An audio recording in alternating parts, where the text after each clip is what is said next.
The most powerful people in American politics will gather in Congress today to witness President Biden's State of the Union address. The constitutional task has evolved over hundreds of years from an administrative exercise to a political spectacle. And our Washington correspondent Annalise Nielsen goes back into the history of one of the most important nights in US politics. Each year, Washington stops, along with the country, to hear from the Commander-in-Chief. President Joe Biden will travel down to the Capitol to front a joint session of Congress for his State of the Union address. Tonight, we meet as Democrats, Republicans, and Independents, but most importantly, as Americans, with the duty to one another, to America, to the American people, and to the Constitution.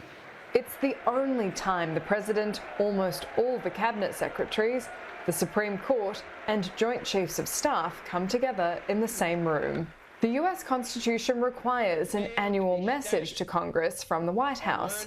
From 1790 until the early 1900s, it was more often than not a lengthy report read by a representative. It was Woodrow Wilson who realized the political opportunity of addressing Congress in person. President Roosevelt picked up on the informal wartime title of State of the Union.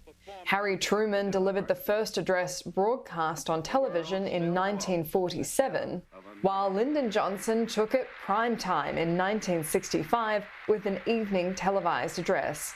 It's the one moment of clear air for the president to make his case for what he wants to achieve in the year ahead.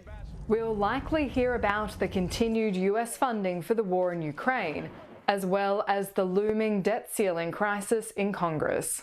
This is the last State of the Union address for Joe Biden before he'll be forced to answer the question about whether he's running again in 2024.